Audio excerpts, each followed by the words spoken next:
Good evening and welcome to The World According to Mike Graham. Coming up in the show, we're going to be looking at all of the big stories of the week, and also we're going to be finding out what on earth has gone wrong at Marks and Spencer's. Why is their Christmas advert so terrible?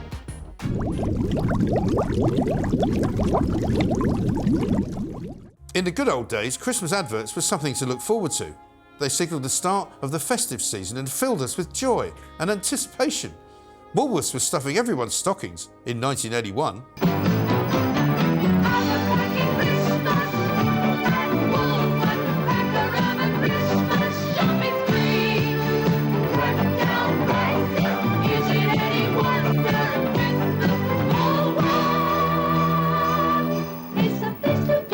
And if you thought that was jolly, have a look at this one.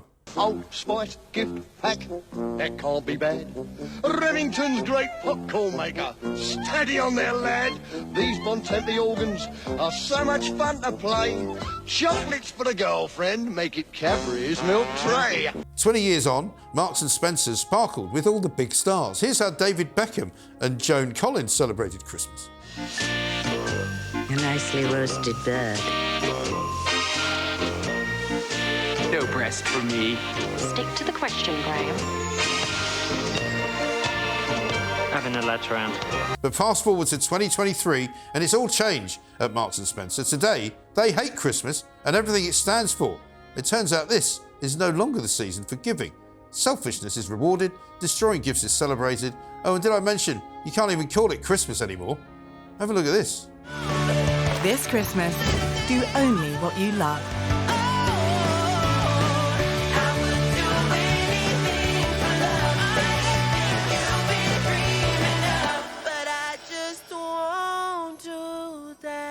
So how did Marks and Spencer get this all so wrong? Let's talk to an expert.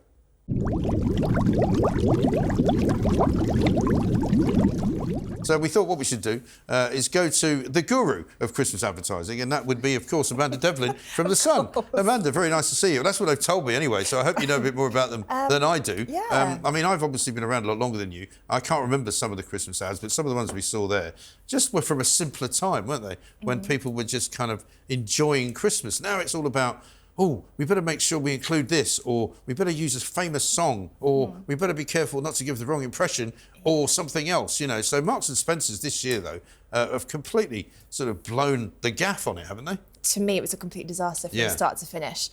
One, we had all the Palestinian Well, that was really upset, ridiculous, which wasn't it? was really, I mean, it was the colour flag. And somebody told them that red and green also happens to be the colour of Christmas. Also happens to be, but everyone on social also media... Also happens to be the colour of the poppy that you're wearing. Yes, but everyone on social media just said it was the Palestinian flag, Right. and that's what it's about. It's all about Israel. It's all about And incredibly, Gaza. they then listened to that, didn't they? And then they cut that bit out. Yes, and because it was... so the theme of the M&S advert is just about destroying everything that's Christmas. Right. We don't want anything traditional anymore. Right. We just want to throw But away see, our I Christmas think- hats. We I don't think want they to were play just, party games. I think they're just not very good at working out the room, which is Britain, you know, basically, more or less, you know, family of 2.4 kids, you know, Volvo in the driveway, whatever it is, you know, just ordinary people's lives, because I think they were trying to give the impression that, you know, this Christmas, just do what you want. And instead it came across as, don't celebrate Christmas. And you're kind of like, how did you manage to do that? I got the sentiment of it. You know, it's like, don't put too much pressure on Christmas. Christmas can be a difficult time anyway. Yeah. And I think I think Christmas adverts at the moment are making Christmas worse for people just because of how rubbish they are. Right. This one in particular, M&S, has just done such a bad job from start to finish, from just being all over the place with its messaging. Surely we want to go to M&S and spend our money there, which is, you know, quite a lot of money because it's quite pricey in M&S. It's not cheap, is it? So we go there because we want to celebrate Christmas. You want to get into the spirit. If you can't get into the Christmas spirit now in the lead up to Christmas, and also a lot when of the will you? scenes in that Christmas ad by Marks and Spencer's were people on their own, but they didn't look happy. People. Everyone was did they? angry, miserable. Yeah. They were drinking, downing their drinks. They were just saying, I don't want to play games, I don't want to do this. And I thought, well, I understand if you don't want to put pressure on yourself, don't want to do all of these things. But Sophie Ellis-Bextor, she set fire to Christmas cards. Yeah. So there was all of this kind of messaging going on. And I thought, at the end of the day, we Quite just dangerous, want to... apart from anything else. Yeah, The blowtorch inside the house, Christmas decorations, tinsel. The open fire. The next thing will happen, you have the fire brigade round. Yes. You know, for Christmas. Maybe that's what they want to spice up the day. I don't know.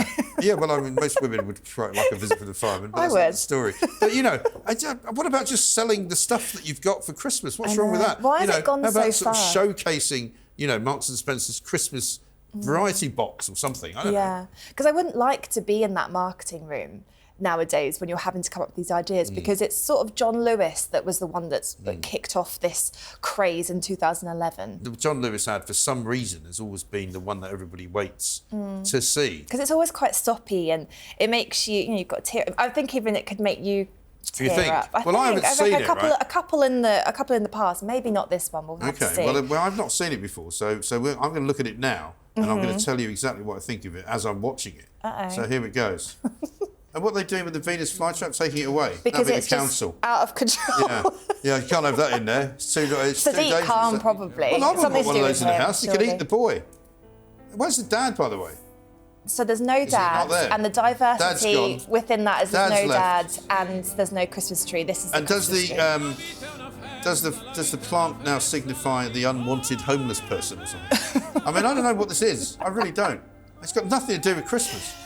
It's been very divisive online. Now it has turned into Invasion of the Body Snatchers, because now the pods are going to spread, right, outside.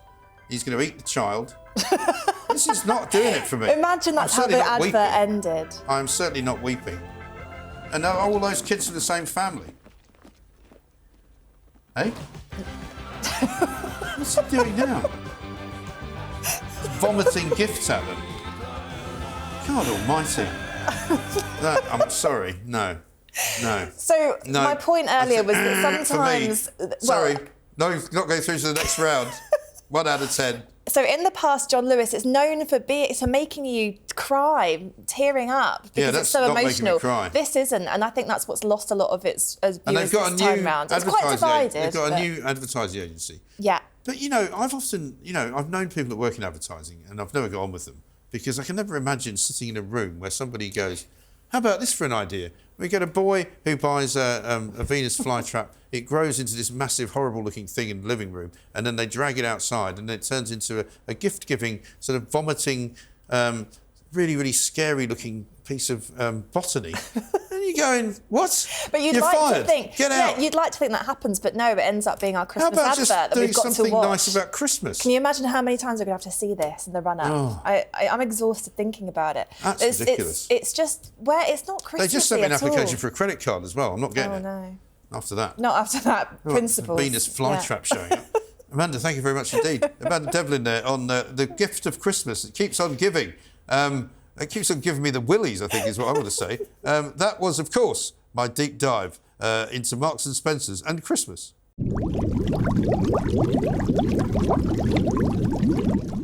The former president of the United States of America has been back in court again, and he's not very happy.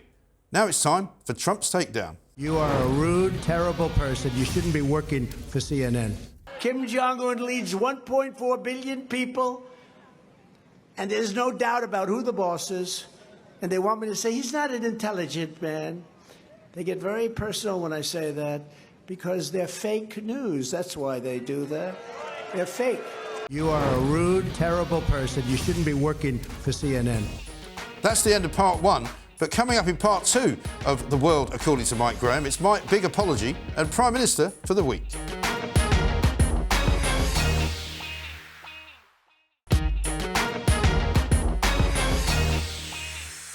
Welcome back to part 2 of The World According to Mike Graham. Coming up, it's my big apology. But first, it's time for Prime Minister for the week.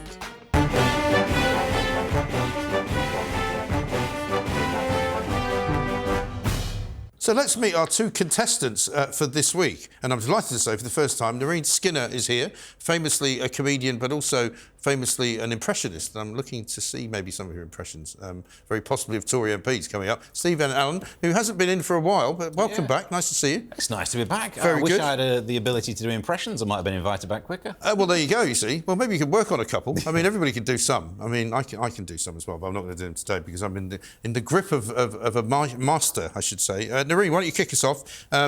And your famous impression is Liz Truss, isn't it? It is indeed, yeah. So why don't you do your first one as Liz Truss? Oh, I couldn't possibly. OK, what I think is that we need to build speed cameras in the fast lanes of the motorway. I don't know why you're laughing. I'm just laughing because it's very good. It's very serious. Yes. You know, we've got to think about these things. You know, growth is important, yes. but so is speed. Yes. And we need to detect the slow drivers. You know, if they're going too slow, then they're going to get fined, and we're going to crack down on them, because that is a disgrace. Right. So you want to actually find people for driving too slowly? Too slow. Right. I mean, they're a nightmare. They really are. Right. You know, and what will happen is that they'll get fines or prosecutions in the same way that if you were speeding too fast. Right. And then what will happen is that they'll have to do a speed awareness course, and then angry people will be there, drivers who, for hours and hours on end, telling them how bad they are at driving. And also they'll teach them to drive quicker. Well, yes, exactly. It's bound to speed up the economy, that, isn't it? Well, it is, again, it's about growth. The more people who are driving fast down the motorway, they'll get loads of cheese. I'm liking this. Steve, what do you think? I mean, there is an issue, isn't there, with people driving too slowly, because they say in Wales now you can only drive at 20 miles an hour, so nothing gets done because you can't do anything at 20 miles an hour. Yes, I mean, I was nearly late here tonight because someone was doing 20 in a 20 zone. And you don't budget for that, do you? That's ridiculous. No one plans for that. Also, I mean, good luck doing 20 miles an hour anywhere in London. I mean, normally you're doing about 4, you know, crawling behind some cyclists or something like that. I could do a really good budget for that if you're interested. Yeah. I can lay it out. Could you? Yeah, a mini one. A mini budget? Yeah. Yeah, well, I think we need something, don't we? Because the Conservative Party's in a bit of a mess, isn't it, Liz? It is. Yeah. It's, you know, it's going down. That's because, you know, I'm not there. Right. If I was there, then the whole thing would be different now. The thing I love about Liz is that she doesn't realise that people don't want her there. And she's been there before, and apparently they don't want her back. And, you know, some people do, but not very many. Funny. I love that, her vibe of getting things, what looks like on paper, so wrong, and just finding everyone else is to blame. It couldn't have possibly been me. I'm loving it. I think she may have won this already. You're going to have to come up with something good, Steve, because, you know, making people drive faster for me is a winner. Prime Minister always wins. Yeah, absolutely right. What have you got for 49 days? Ban MPs from taking second jobs. Yeah. This is because... What, you mean in addition to the job that they don't do very well? Well, exactly, but they will go on about how important their work is and how hard-working they are for their constituents and the surgeries and all. But somehow they also manage to do this job in lunchtime when they're not off consulting, or apparently able to do it from a jungle. Yes. Which... I mean, if I tried to do my job, if I had a main employer and then went, you know what, I'm going to have about 3 other jobs and you'll be OK with that, they wouldn't be OK with that because they're paying money. Right. And you shouldn't, because when you're in that moment where you get to make a vote... there are these people that... I've often wondered how you get to be one of these people, because I'm not. But these people who get sort of paid to be directors of things, quangos and companies, and you have to do, you know, 2 days a year or something, and you get paid 100,000 quid. And you go, well, which 2 days are you going to do? This is great. It's a great gig, but I mean, I don't know how to do it. I think they're the worst example of what we're talking about. Because if a vote comes up where maybe you might be voting against the people who pay you all that money for 3 days' work, I wonder which way you're going to vote. Yes. Maybe we get I mean, the trouble with this, though, is that we've heard it from some people before. It's a difficult one, isn't it? Because what if you want to do, I don't know, a radio show as part of your remit as an MP, and then you get told, well, that's all right then, because that's OK, because it's part of your job. Or if you want to write articles for a newspaper, that's all right as well. But you can't be a lawyer. Yeah, I think maybe if you get them off the radio as well, it'd be more work for the rest of us. So well, that's also true. I think it's win-win. That's also true, yeah. Also, but I hope you're not going to say we want to pay them more money, though, because whenever I hear that, when people go, oh, but you should pay them a lot more money because then you get better people. Really? I don't think so. They get paid quite well. They do. And they get expenses. And then, I mean, each year they have that pay rise thrust upon them. The poor little darlings. Yeah. They'd love to say no, but they don't want to make a fuss. No, because it's nothing to do with them. Yeah. They don't actually get offered themselves a pay rise. They just are forced to take it by the organisation that gives it to them. And it's not really... No one else gets a pay rise They can like that, do anything. No. I mean, it doesn't work for anybody else in the public sector, does it? Yeah. But there we are. Noreen, do you want to do the next one as yourself? Much as I really enjoyed Liz Truss, which was brilliant. I find it really hard to... I need like an exorcism of do Liz. the whole... to continually talk like that. It's quite difficult. Yeah, sometimes I find myself talking like her, which is disturbing.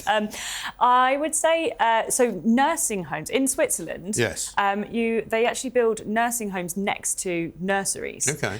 So that then the elderly people get a chance to integrate with them. So if they're having music sessions or something, they get to go along and sing with them. And they can go and watch them, Yeah, and then the young children are having lots of fun because they're learning from the wisdom of the elderly, and the elderly are having a nice time. And also, you save, on cost of living, like on a bulk buy of nappies.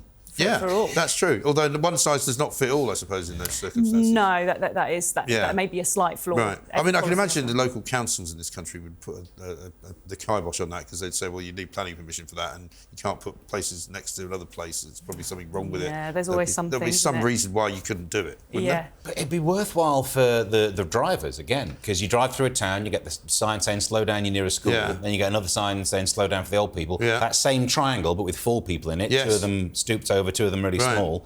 Then you could speed up thereafter. Yeah, I guess you could. Liz would absolutely love that. Yeah, absolutely. Back to driving quicker. Great. Yeah, well, I suppose you can deliver to similar things to the same areas as well. Food deliveries to nurseries and because they both eat the same kind of food, don't they? Absolutely. Older people and children. Well, sorry, that's probably going to be terrible trouble for that. Yeah. Anyway, Steve, what's your next one? It is to remove, now this is, look at me going woke, remove VAT from sanitary products. Have they not done this in Scotland already? Well, I know we've got it down to 7% from 17.5%. And here's why, right? I reckon I can convince you on this, mate. I thought it was 20% VAT, isn't it? Oh, yeah, 20. So down to 7 20. because it's considered a necessity, so it's only got 7% on. That's not what VAT is all about. I thought necessities didn't have it on. But the reason that you should definitely get rid of it from sanitary products, it's a valid moan that it still happens, which these people are paying at exactly the right time where they're gonna moan. Do you know what I mean? And the Venn diagram of when are you most likely to complain about stuff, it's when you need to buy those products. Yes. Seems like an easy win to get this one off the board. It does seem like an easy win, doesn't it? Because I remember doing a story on VAT some weeks or some years ago, I should probably say, and there's some very odd things that don't have VAT on them, including, would you believe, helicopters. Really? There's no VAT on a helicopter, and you're kind of going, really? What, is that some kind of necessity then? Well, I suppose it could be if you were in a hurry and you weren't allowed to drive fast. You just get a helicopter. But apparently there's all sorts of really odd things which are not VAT leviable. I wonder if Rishi's going to put VAT on helicopters. I wonder how likely that is. I mean, that's something I can't see him doing. It's not a sort of a core conservative value, that, is it, putting tax on helicopters? You wouldn't think. You wouldn't think, but anything's possible. Yeah, I mean, I've got a feeling they've done this in Scotland, but I'm not entirely sure. But it is quite woke of you, which is quite bold, because the wokists never win this, because I don't want a woke Prime Minister. It's not about winning the thing, it's about winning the argument. I think I meant to say that. You've been away too long. Noreen, now, here's a question for you. Can you do any other Tory MPs? I have been dabbing my hand with a bit of Nadine Dorries. Have actually. you? Well, we like Nadine. She does a show here, of course, at TalkTV. But she's a lovely woman. Let's hear a bit of your next one in Nadine Dorries' style. You don't have to do the whole thing. We won't make you do that. Okay. Yeah. Again, I couldn't possibly. Okay, so I think what's really important for me is that children from a young age should be taught tax. They should be taught how to deal with their finances. Obviously, they should be also taught about Boris Johnson and how amazing it is, but it's really important, I think, at that young age to know about tax so that then they can go forward in life. That's very be good. like me, and I'm brilliant. Self-made. So, yeah. Yeah. That's really good, I have to say. You've got to take your hat off to that. Oh, they're great impressions. It's just a shame that their careers aren't going to go on, like especially with the Liz Truss one. You must have been so annoyed. You could have retired off that if she did a 10-year stint. I was doing really well, and then she resigned. I thought it was going to go really well, but my career lasted. I think there's a lot of impersonators though who would say the same about Boris Johnson, because Rishi Sunak's not really that interesting to do. And in fact, I know a couple of impressionists who don't really even do him, and Keir Starmer's even more boring. So they're kind of helpless in their careers, because they're going, nobody wants to hear me making fun of Keir Starmer because he's already so dull. There's nothing you can do. Anyway, teaching children tax and about how great Boris Johnson is, I think, very, very good one, that. Sort out NHS dentistry, Steve. That's a good one. Yeah, it is, and I'll tell you why. But you have to have a solution.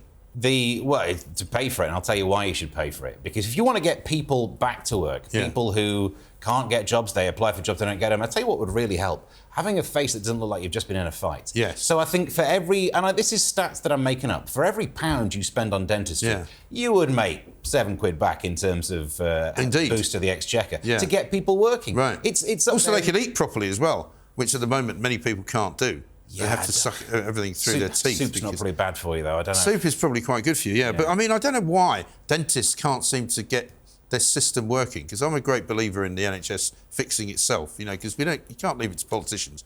I mean, a politician does not know how to run a dental practice. But dentists don't also seem to know how to run dental practice. Well, they all seem to want to work in the private sector. Yeah, that's the thing. They know they can make more money. Yeah. Because if you've ever had toothache, you are willing to pay a lot to get rid of it. Yeah. And this is, I mean, imagine if the same thing happened for the rest of the NHS. You broke a leg, you'd be paying some hefty money because you're not going to negotiate while you're bleeding. No. So this is why you probably need to be able to set prices in some sense, to rein them in. But they've got a business where they can make a ton of money making teenagers have straight white teeth. Yeah. Meanwhile, there are people they're having to pull their own teeth out. Yeah. And there was a thing in the news yesterday. A friend of mine did pull his own teeth out during COVID because he couldn't get a dental appointment in any event, even though he probably did have a dentist.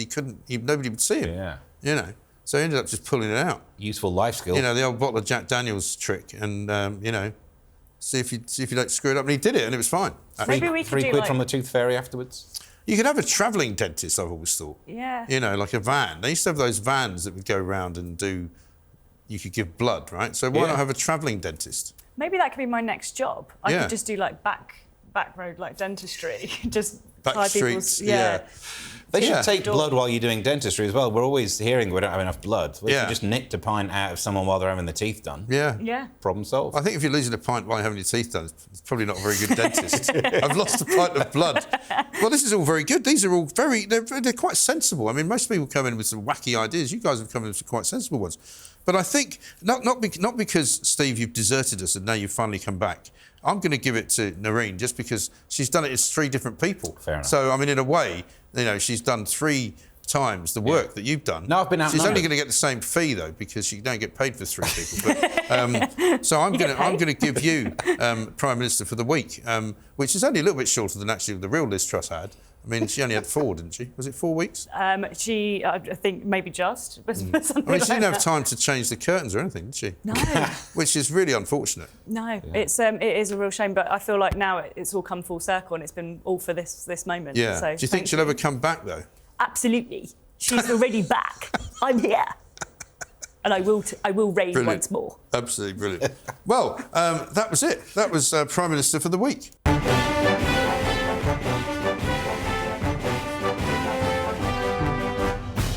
And now it's time for me to say sorry. It's Apology of the Week.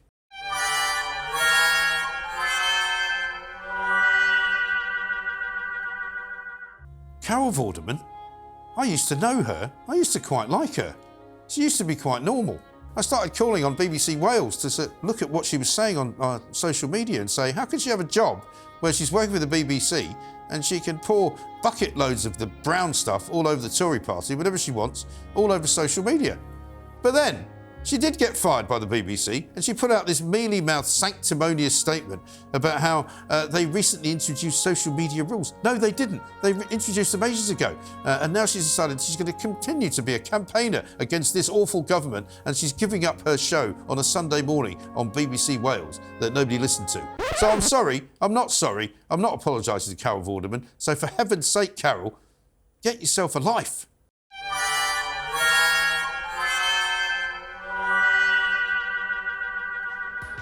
Well, that was The World According to Mike Graham for this week. We'll be back with more, same time, next week, here on TalkTV.